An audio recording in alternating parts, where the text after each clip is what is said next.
Ukraine में जंग के बीच टेंशन में बेलारूस में यूक्रेनी मिसाइलें गिरने से हड़कंप S-300 से यूक्रेनी फौज ने दागी थी मिसाइल।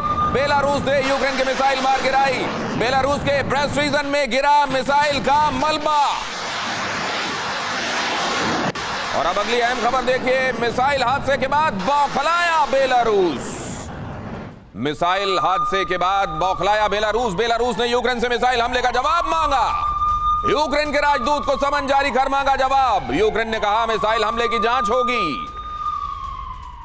यही कहा जाता है ये जानबूझकर हुआ है या ये मिसकैलकुलेशन है, लेकिन ऐसा ही कोई और सेंसिटिव मिसकैलकुलेशन, और ये मिसकैलकुलेशन न्यूक्लियर तक पहुंच सकता है। कई बार ये एक्सपर्ट्स ये अंदेशा जाहिर कर चुके हैं। अगली अहम खबर देखिए, मिसाइल हादसे के बाद दुनिया में थर्ड वर्ल्ड वॉर का खतरा। रूसी राष्ट्रपति से बेलारूस की बहुत बड़ी मांग।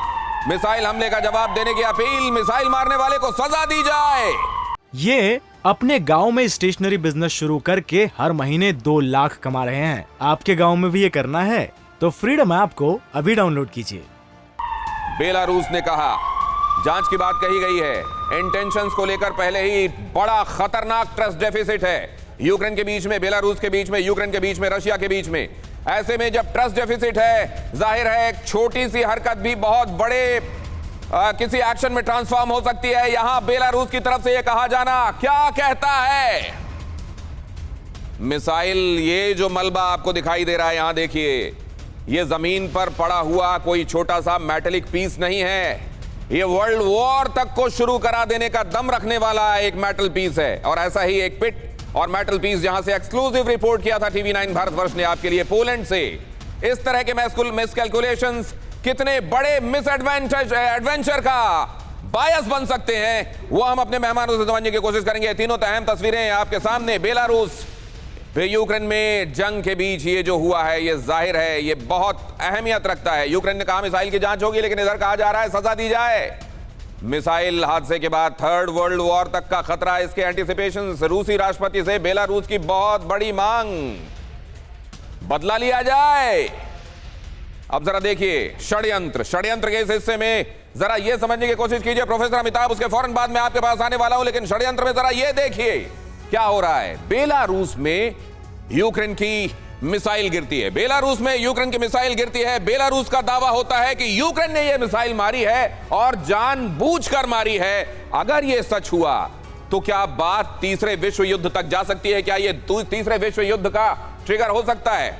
यहां पर कोई भी घटना कभी भी किसी भी तरह के नतीजों में तब्दील हो सकती है, लेकिन यहां से वो जो एक्सपर्ट्स हैं वो क्या देख रहे हैं वो समझने की कोशिश करेंगे। अब जरा देखिए यहां क्या होता है।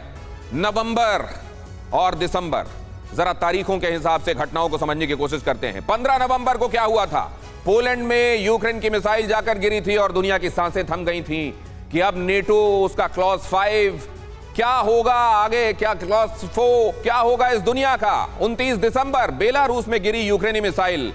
बेलारूस, अगर आपके लिए कोई बात कड़वी है तो हमारे लिए मीठी नहीं हो सकती है, बेलारूस का कहना है। अगर उस समय कुछ हुआ था और वो एक बड़ी घटना को अंजाम दे सकता था, तो यहां हमारे ऊपर जो हमला हुआ है उसको आप किस तरीके से लेंगे? ये दोनों घटनाएं किसी एक बड़े खतरनाक नतीजे की तरफ ले जा सकती हैं दुनिया को।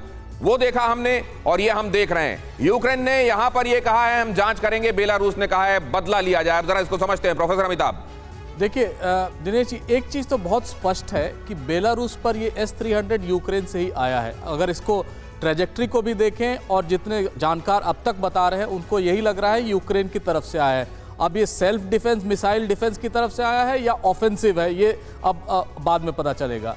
इसके चलते बेलारूस की जनता भी तैयार होगी रूस को समर्थन देने के लिए। अगर बात बढ़ती है जनवरी के बाद, तो वो 2 फ्रंट खुलने का एक बैकग्राउंड बन रहा है।